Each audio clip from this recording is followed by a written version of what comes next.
오늘 사도행전 13장에 나오는 이 내용은 최초로 선교사가 파송되는 그런 이야기를 다루고 있어요. 사도행전 교회가 폭발적인 부흥을 하지 않습니까? 성령 강림 이후에 오순절날 그 성령 강림으로 말미암아 사도들에게 하나님의 권능이 임했습니다. 권능이 임하셔서 베드로가 설교를 하면 하나님의 그 말씀이 사람들의 마음을 찔렀어요. 그래서 그 말씀을 듣는 순간 회개하는 마음이 불타오르는 거예요. 그래서 그들이 회개하고 세례를 받고 주의 제자가 되었습니다. 그리고 하나님의 교회가 되었습니다. 예루살렘 교회가 엄청나게 폭발적인 부흥을 했습니다.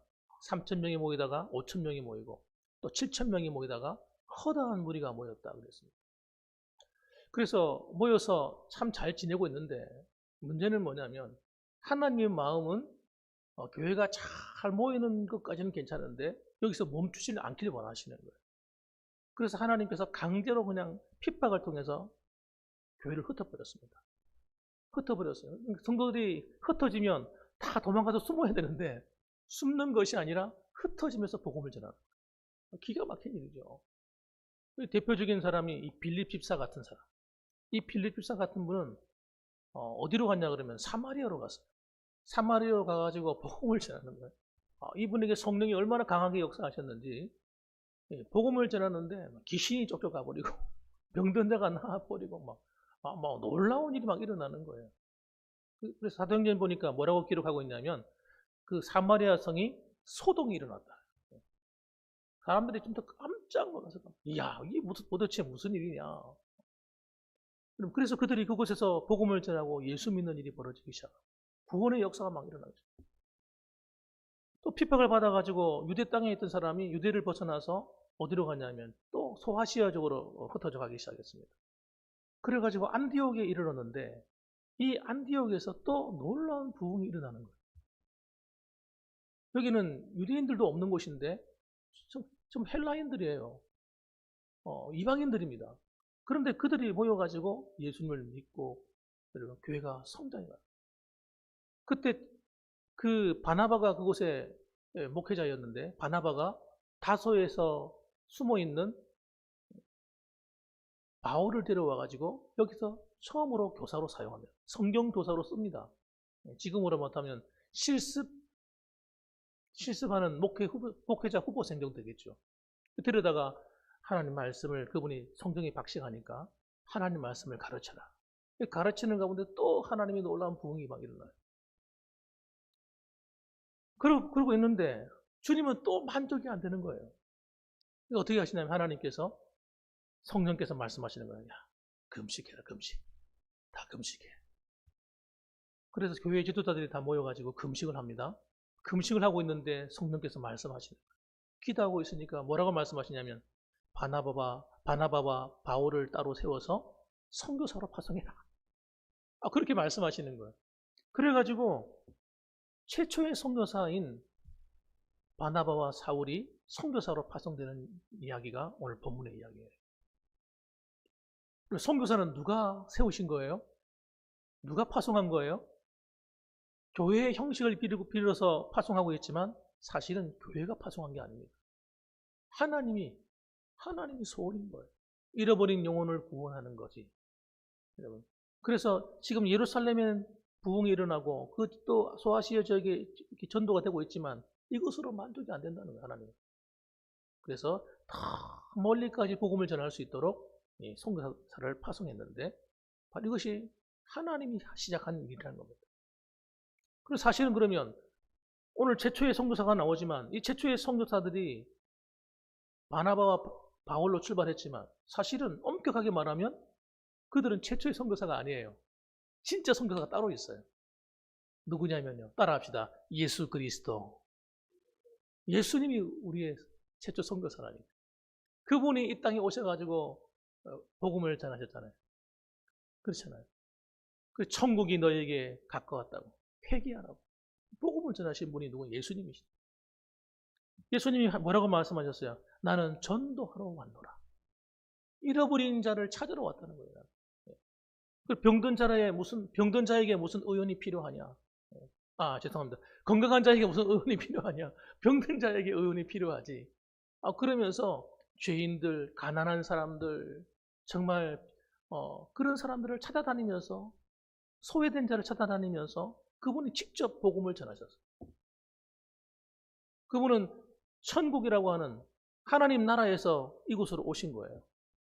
파송받아 오셨다니까요. 그래서 자기 자신을 완전히 생명까지 다 바쳐서 복음을, 사명을 감당했던 겁니다. 그러니까 최초의 선교사는 누구예요? 하나님 자신입니다. 하나님이세요.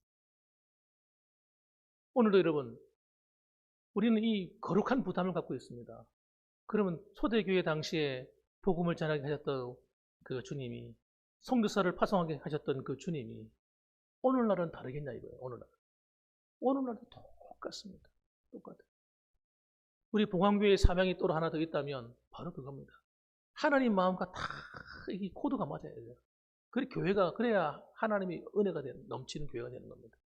하나님 마음과 딱 맞는 교회, 봉황교회. 할렐루야.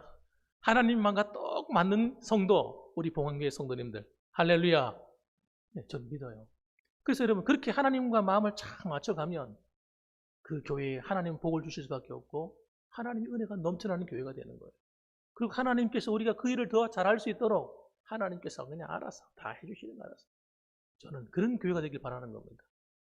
오늘도 그러므로 여러분, 이 선교의 사명에 함께 동참해서 하나님 2000년 전에 시작됐던 그 선교가 지금도 계속해서 우리들을 통해서 이루어지게 하옵소서. 그렇게 기도할 수 있는 저희가 되기를 주님의 이름으로 축원합니다. 아멘. 자, 이 시간에는 우리 선교사님 나오시겠는데요. 나오실 때 그냥 나왔는갑다 이러시면 안 되고 손을 내밀어서 할렐루야 환영하시는 게 좋을 것 같습니다. 우리 다 같이 우리 선교사님 나오십니다. 오른손을 들어가지고 환영하십시다. 다 같이 시작. 할렐루야. 예, 아멘. 나오십시오. 신발 예, 그렇죠.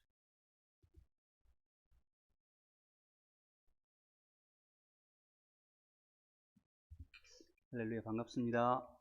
네, 박규범 선교사입니다. 먼저 불러주셔서 참 감사드립니다. 또 저를 위해서 많이 기도해 주셔서 또 감사드립니다. 오늘은 간단하게 처음 뵙는 그런 날이기 때문에 선교 보고만 드리고 가려고 합니다. 먼저 기도하고 기도 끝나고 나서 제 사역하는 영상을 잠깐 보도록 하겠습니다. 기도하겠습니다. 하나님 감사합니다. 주님이 사랑하시는 봉황교회 불러주시고 우리 성도님들 지금까지 주님의 은혜로 인도해 주시니 참 감사합니다. 5대형 6대주에 나가 있는 많은 선교사님들을 위하여서 새벽마다 또 금요 기도회마다 또 가정에서 우리 성도님들 많이 기도하셨습니다. 주님께서 은혜를 베풀어 주시고 또 가정에 또 하시는 모든 일에 주님께서 갚아 주시옵소서. 오늘 캄보디아에서 일하신 주님을 함께 나누고자 합니다.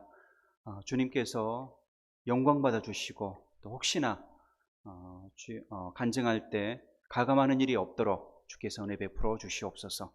예수님의 이름으로 기도하옵나이다. 아멘. 먼저 영상을 먼저 보겠습니다.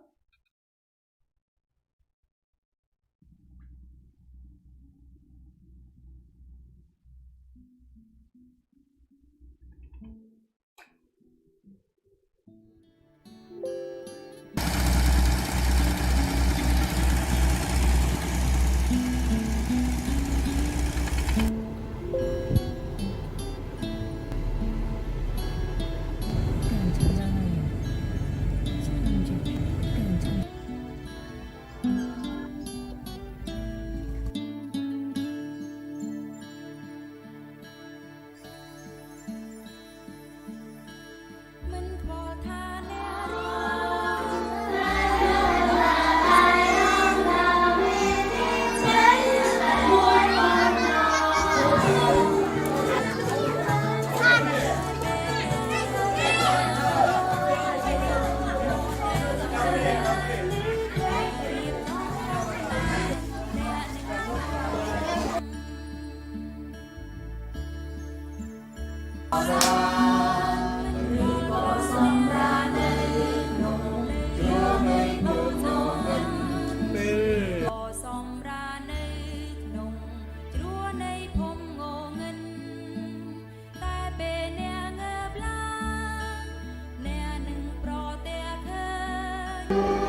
បចំកន្លែងអ្នកនឹងខ្ញុំដូចជាព្រះអាទិត្យរះនៅលើពពករៀងរាល់ថ្ងៃវាតែងតែមិនប្រែប្រួលទោះបីមានជូរភ្លៀងក៏នៅតែមិនប្រែប្រួល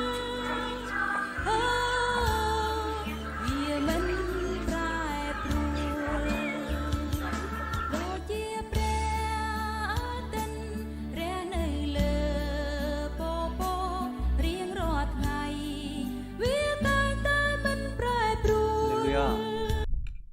네. 교회 역사가 봉황교회가 거의 120년 된다고 들었습니다. 맞습니까? 맞습니까?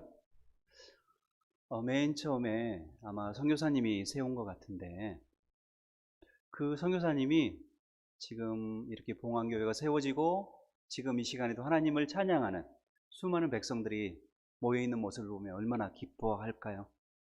또 120년 전에 이곳에 교회가 세워질 때 그 선교사님을 파송한 교회에서 우리는 아무도 모르지만 우리 한국 땅 바로 이 봉황 이 지역을 위해서 얼마나 많은 사람들이 기도했겠습니까? 한번 상상해 보시기 바랍니다. 우리가 알지 못하는 그 다른 나라 그 성도님들의 헌금과 기도로 말미암아 이곳에 복음의 씨가 뿌려지고 우리가 이제 열매로 맺혀져서 또 우리 성도님들의 자녀가 우리 전국에 흩어져서 아마 사역하고 있는 줄 알고 저는 믿고 있습니다. 아마 목사님도 나왔을 것이고 아마 이곳에서 선교사님도 나왔을 것이고 그럴 것입니다. 똑같습니다. 우리 성도님들 선교라는 게 정말 어렵지 않습니다. 선교의 가장 출발은 기도입니다. 기도. 아까도 저를 위해서 많은 분들이 또 기도해 주셨다고 이렇게 말씀하셨는데 한 가지 간증할 게 있습니다. 저희들이 몽골에 맨 처음 갔을 때 초창기에 정착할 때 일입니다. 제 아들이 그때 이제 유치원, 지금은 다 커서 어른이 됐지만 유치원생이었는데 그 나라에 처음 가다 보니까 너무나 건조하고 그래서 이 기관지가 새벽에 갑자기 이렇게 바이러스가 침투해서 부어가는 겁니다. 그러면 이게 바이러스가 완전히 이제 부어버리면 기관지가 막혀버리면 호흡곤란으로 죽는 거예요. 근데 그 당시에 뭐 응급실이 있으니까 거기에 저희들은 뭐 붙들고 기도할 수밖에 없었는데 나중에 한 달 뒤에 안 사실이었지만 저희들이 그 새벽에 그렇게 엄마 아빠가 눈물로 기도할 때 그때 우리 파송교회에서 한 집사님이 기도했다는 거예요. 이분이 선생님이셨는데 열심히 기도하는데 아침에 기도하는데 출근 시간이 다 돼서 일어나려고 그러는데 계속 기도를 해야 되겠다는 마음을 주시더래요. 저희 가정을 위해서 계속 기도했다. 그 시차를 따져보니까 정확한 시간이었던 거예요. 그렇게 누군가 우리를 위해서 기도함으로 선교사가 보호를 받고 또 그 어려움이 이렇게 넘어가고 이 모든 게 또 하나님께서 보내는 선교사 뒤에서 후원하고 기도해주는 선교사가 있기 때문에 또 이곳에 또 선교지에 많은 열매가 맺고 있다고 저는 믿습니다. 저희 아버님이 연세가 이제 80 되셨는데요. 은퇴 목사님이십니다. 몽골에 있을 때도 여러 번 오셨고 이제 캄보디아도 2번 오셨는데 지병이 있으셔서 고혈압이 많기 때문에 이제 더운 캄보디아는 더 이상 못 오겠다 말씀을 하시더라고요. 그런데 아들이 사역하는 그 사역지를 정말 가고 싶어 하십니다. 우리 성도님들 건강이 좋아진다면 한 번쯤은 선교지를 내 발로 밟는 것도 정말 큰 은혜가 됩니다. 아마 1년에 농한기 가장 좀 한가할 때 일주일만이라도 시간을 내서 그 땅을 밟아본다면 또 하나님의 교회에서 기도하는 것 말고 그 땅에 가서 기도할 때 또 남다른 부어주시는 은혜가 있습니다. 여기 주보를 보니까 황찬수 선교사님도 같이 후원하고 계시더라고요. 만약에 캄보디아에 오시게 되면 2 선교지를 한꺼번에 돌 수가 있습니다. 제 기억에 저희 아버님이 오셔서 그때는 이제 목회를 하실 때였죠. 제가 개척한 교회에서 얼마나 많이 기도를 해주셨는지 모르겠고요. 또 저희 형도 목회를 하는 목사인데 교회를 건축할 때, 몽골의 교회를 건축할 때 청년들을 끌고 왔습니다. 근데 저는 이제 건축할 때 정말 스트레스를 많이 받지 않습니까? 한국에서 건축을 해서 스트레스를 받는데 현지인들을 데리고 스트레스를 막 이렇게 받고 있는 상태에서 형이 와서 이제 이렇게 기둥이 세워진 상태인데 그때 모든 청년들과 함께 기둥을 붙들고 눈물로 기도하더라고요. 선교사는 눈물로 기도해 본 적이 없습니다. 그렇게 스트레스 받고. 그래서 제가 그걸 보고 오히려 감동을 받았습니다. 아, 이게 한국 교회 영성이구나. 그래서 정말 그때 다시 한번 제가 선교지에 힘을 얻었던 그런 기억이 있거든요. 우리 성도님들 한번 기도하십시오. 하나님 건강 주셔서 제 무릎에 힘도 주셔서 한번 주님께서 역사하시는 그 땅을 밟아보고 싶습니다. 은혜가 됩니다. 일주일만 왔다 가셔도 그 더운데 힘들어도 뭐 건강만 하시면 그 땅을 보고 돌아와서 기도하면 더 기도가 잘 됩니다. 또 그 땅에서 방금 영상에 나왔던 그 아이들과 같이 부둥켜 안고 기도하면 그게 얼마나 큰 은혜가 되는지 모릅니다. 하나님 앞에 기도하시기 바랍니다. 하나님께서 길을 열어주시고 또 그 땅을 밟을 수 있도록 해주실 겁니다. 아멘. 예, 한번 그 프로젝터 파워포인트를 한번 보시죠. 네, 다음 장 부탁드립니다. 벙쯔라잉 마을에 여기는 가정집입니다. 가정집. 아직 교회가 생기기 전에 저렇게 가정집에 폴리 아줌마 집에서 예배를 시작했을 때 주일학교 아이들이 저렇게 모인, 지금도 아직 새로운 예배당에 들어가지 않았기 때문에 예배를 드리고 있습니다. 올 4월까지 예배를 드리다가 캄보디아도 지금 코로나가 아주 심해서 4월부터 중지가 되었습니다. 그래서 아이들을 만나지 못하고 있습니다. 네, 다음 사진 부탁합니다. 그래서 만나지 못할 때는 그 리더 그룹이 되는 아이들한테 숙제를 내줍니다. 그래서 마가복음을 써라, 시편을 써라. 그래서 다 쓰고 나면 아이들한테 선물을 줍니다. 여기는 이제 아까 영상에서 잠깐 나왔죠. 메콩강을 건너야지만 이 사역지가 나타납니다. 저희 사역하는 크로체를 가려면 먼저 한국에서 비행기 타시고 5시간 정도 캄보디아 푸놈펜에 도착하신 다음에 다시 버스를 타시고 5시간 정도 크로체라는 시골로 가십니다. 그 다음에 크로체에서 다시 배 타고 메콩강을 건너가면 저 벙쯔라잉이 나타납니다. 그래서 저 마을 아이들이 저걸 다 쓰면 이제 강 건너에 데리고 나와서 맛있는 거를 준다든지 또는 교복이 싸거든요. 한국 돈으로 한 10,000원? 그것밖에 안 합니다. 그래서 아이들한테 교복을 사줍니다. 중학교 교복, 고등학교 교복. 네. 다음요. 지금 저기는 교회가 세워졌는데 교회가 세워지기 전에 부지입니다. 다음 사진 부탁합니다. 네. 저 지역이 이제 우기가 되면 한국은 뭐 그렇게까지는 안 되지만 캄보디아는 1년에 반이 우기입니다. 계속 비가 오는 우기인데 이제 비가 가장 많이 올 때는 저기가 최고 2m까지 잠깁니다. 그래서 저 땅을 2m 이렇게 옹벽 공사를 한 겁니다. 흙을 도두어서. 네, 그 다음 다음 사진 부탁합니다. 네, 저희들이 저렇게 이제 이렇게 했으면 좋겠다라고 뭐 설계도는 못 그리니까 이런 식으로 그려봤습니다. 그렇게 해서 현재 어떤 모습이 되었냐면 이렇게 지금은 문이 붙어 있습니다. 네, 저렇게 교회 건물이 완성되었습니다. 다음 사진요. 이제 여기 이제 벙쯔라잉인데요. 여기서 9시 예배를 드린 다음에 그 다음에 안쪽 마을로 다시 차로 1시간 정도 달려가야 됩니다. 그러면 이제 이 마을이 나타나는데 우리 뽐산 아저씨는 저 마을에서 우리 벙쯔라잉 마을까지 이제 나오시던 분인데요. 이분이 우리 마을에도 예배를 드리면 좋겠다라는 소원을 말씀하셨어요. 그래서 작년 1월부터 저 마을에 처음으로 예배를 드리기 시작했습니다. 이 마을에는 전기가 없습니다. 그래서 이렇게 배터리로 라디오 듣고 뭐 그런 정도인데 저 마을에 이제 처음 예배가 시작되고 자동차와 텔레비전을 이렇게 연결해서 그렇게 예배를 드립니다. 네, 다음요. 네, 어린 예배부터 시작했는데 그 마을 어른들도 뒤에 와서 같이 예배를 드리는 그런 모습을 나중에 볼 수가 있습니다. 네. 네, 다음 사진 부탁합니다. 여기는 이제 시내 쪽입니다. 메콩강을 건너지 않고 꼬라째 시내 쪽에 있는 교회인데, 사역자가 사역을 하다가 이제 어떻게 보면 포기한 곳이죠. 그래서 우리 선교사님들에게 부탁을 했습니다. 그래서 여기를 좀 맡아달라. 그래서 작년부터 저희들이 이 꼬라째 시내 쪽에 있는 이 교회를 저희들이 담당하게 되었습니다. 저 혼자만 사역하는 게 아니고 저희들은 두 가정이 같이 사역을 합니다. 그래서 저희 가정과 또 노병일 선교사님 가정 두 유닛이 같이 협력해서 한 팀으로 같이 사역하고 있습니다. 네, 네, 다음 사진 부탁합니다. 건두원 마을인데요. 여기는 이슬람 마을입니다. 캄보디아도 이슬람 그 종족들이 있는데 그 마을들입니다. 거의 500m마다 회당이 있습니다. 회당. 근데 이 마을 한가운데 이 가정만 크리스찬 가정입니다.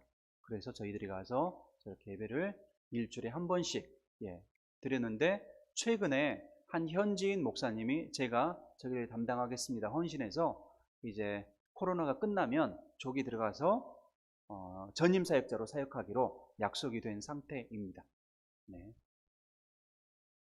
저희는 코로나로 저희들이 이제 마을이 폐쇄가 됐을 때 저 가족들이 자기 집에서 이렇게 저희들이 준 그 설교 자료로 예배를 드리는 그런 장면입니다. 네. 이번 4월 부활절 때 사진입니다. 아이들한테 딱 4월부터 갑자기 예배가 중지가 되었거든요. 그래서 그때 부활절 예배를 못 드리고 저희들이 이렇게 나눠줄 수밖에 없었습니다. 네. 네, 이 이야기는 나중에 다시 또 드리겠습니다. 네, 다음 사진 부탁합니다.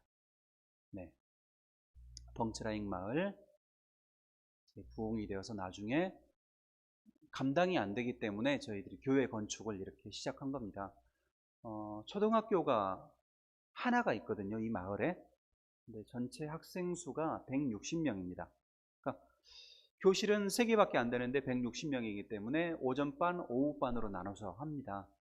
근데 이 초등학교 160명 중에 130명이, 최대 130명이 우리 교회에 다 나왔습니다. 그래서 그런 큰 부흥을 주셔서 하나님께서 어른들보다는 어린 아이들에게 마음껏 공부하고 또 예배드릴 수 있는 장소가 있었으면 좋겠다라는 그런 비전이 있어서 아까 그 교회를 건축하게 되었습니다. 네, 다음요. 네, 어른 예배 장면이고요.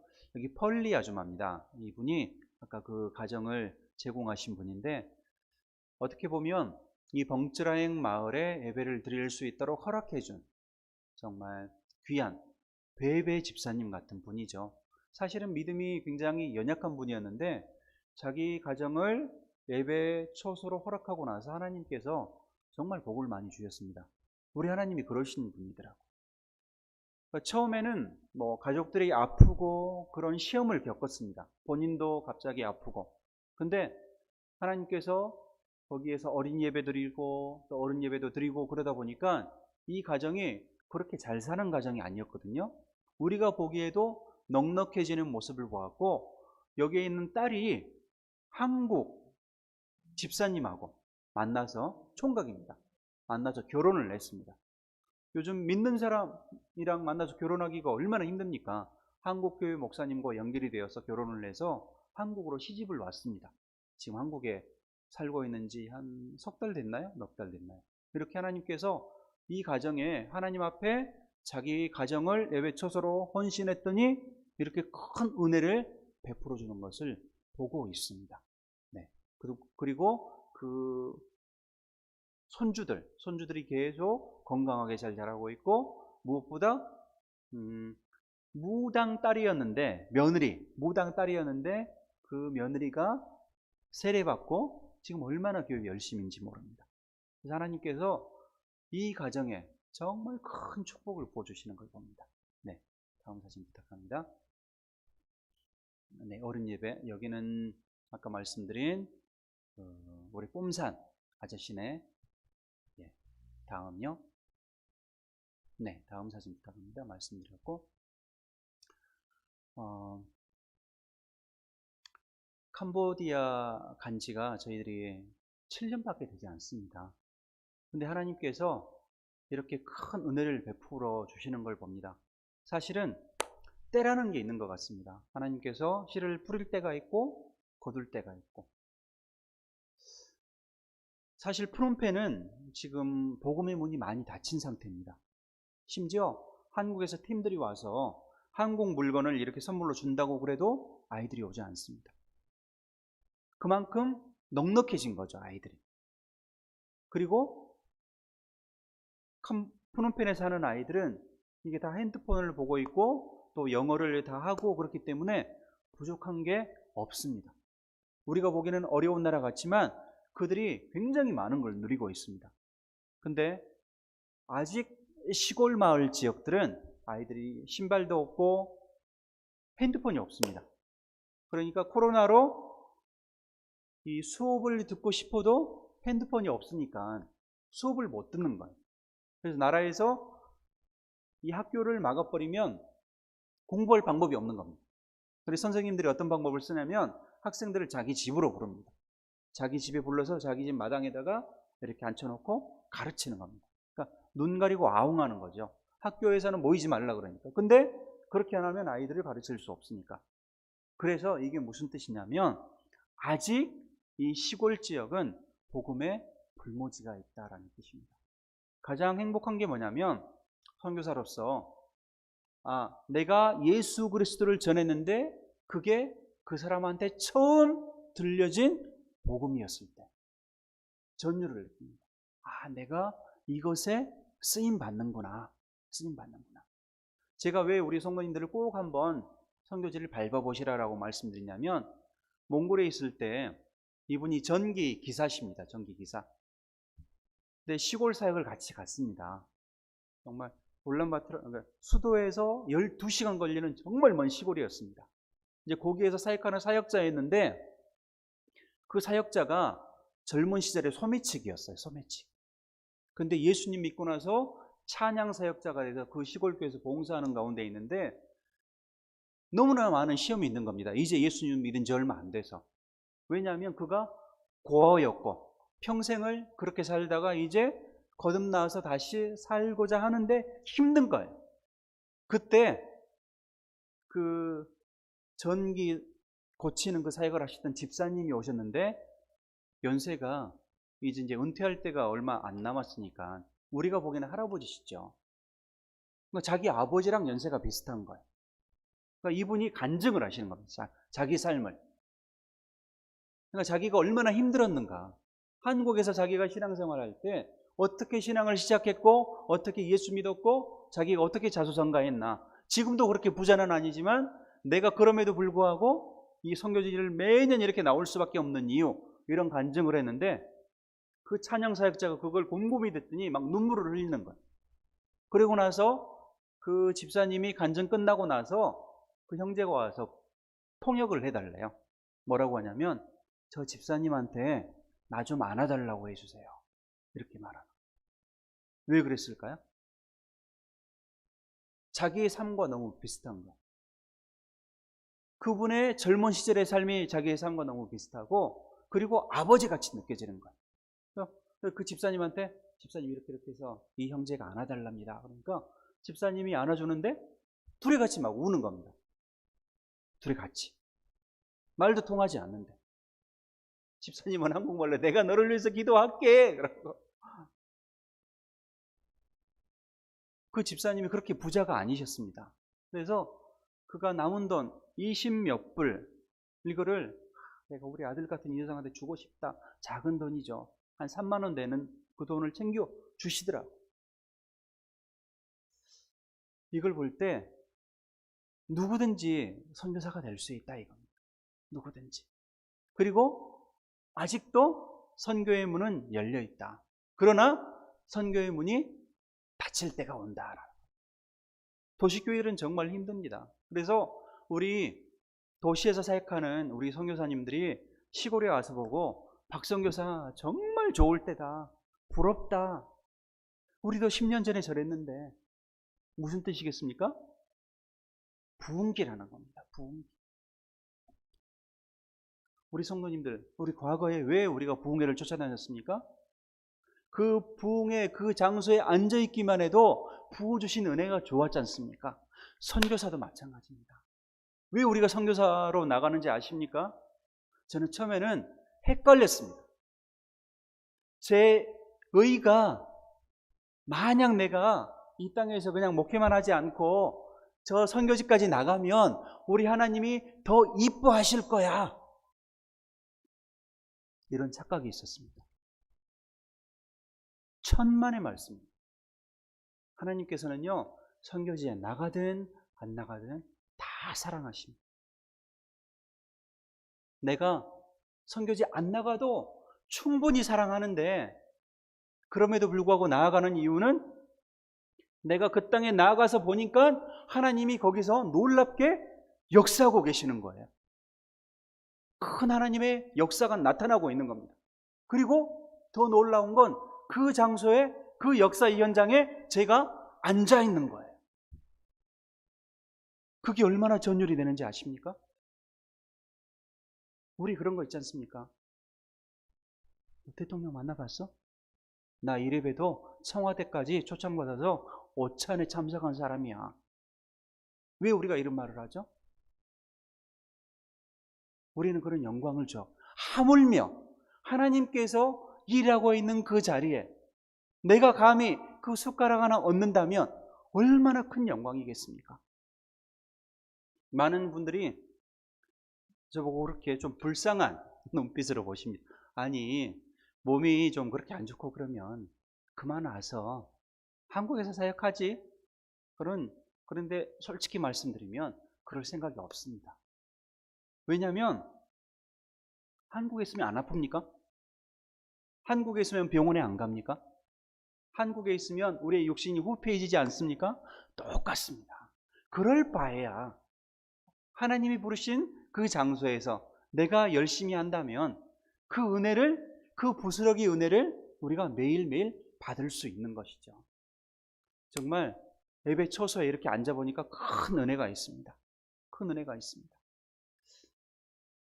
이번 주에 지금 어떻게 코로나라 예배를 드리냐면 이 설교문을 저희들이 작성해서 7부를 만든 다음에 각 가정별로 나눠줍니다.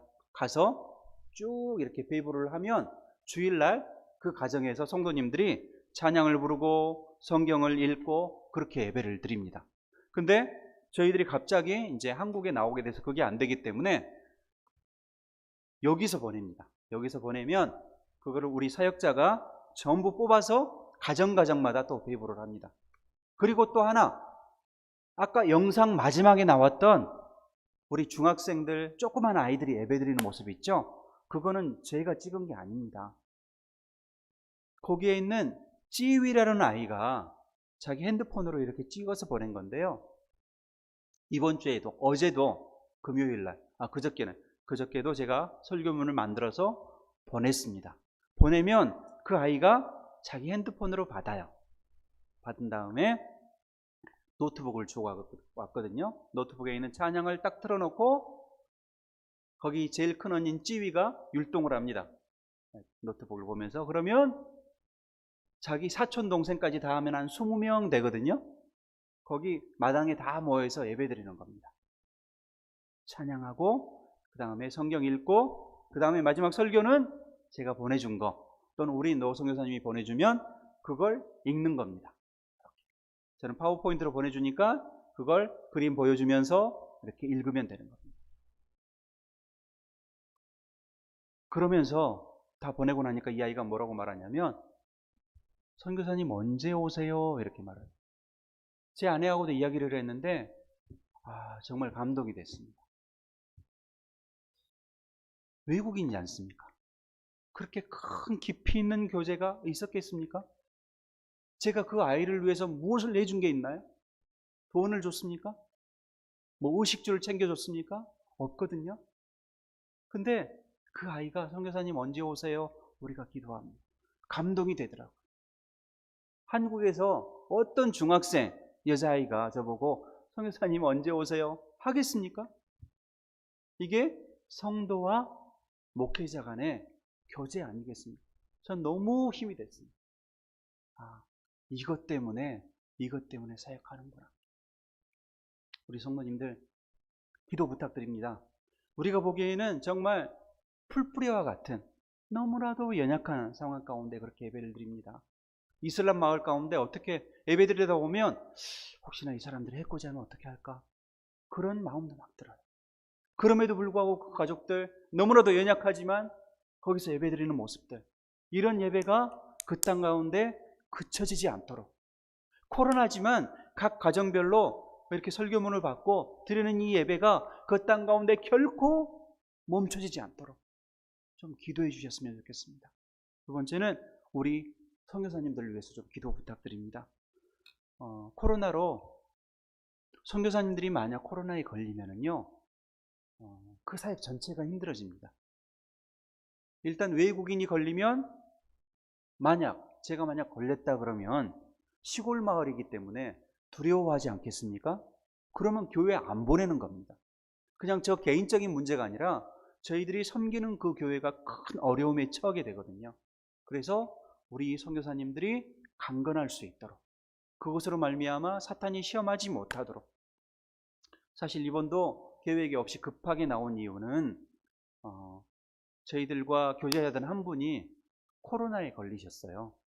그래서 저희들이 이분들을 돕다가 맨 처음에 코로나인 줄 모르고 돕다가 병원에도 모시고 가고 밀접 접촉하다가 그분이 돌아가셨거든요. 캄보디아에서.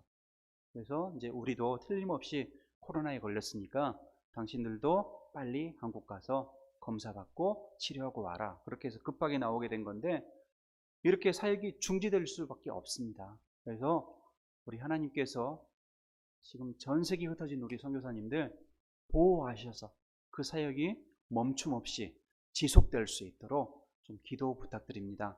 마지막은 시골 마을이라 두려움이 많습니다. 예를 들면 코로나다 그러면 마을 입구를 막아버립니다.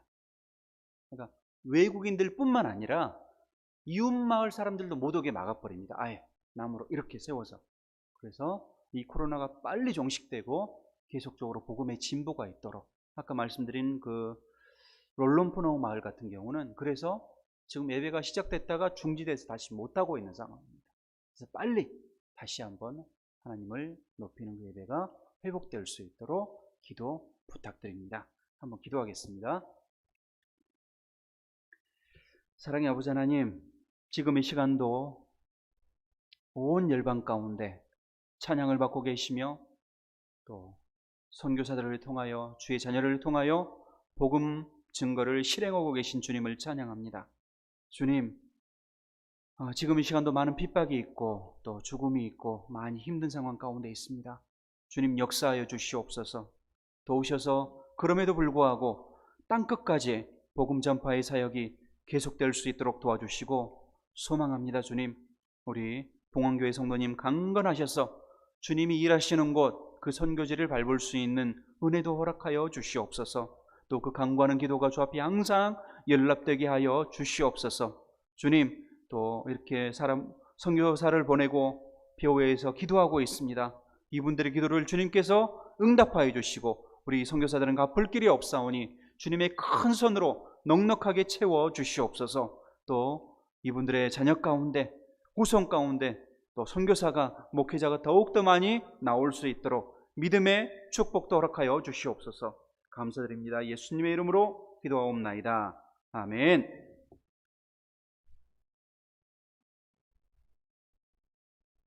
네, 감사합니다. 우리 하나님께 영광의 박수 한번 드리죠. 네.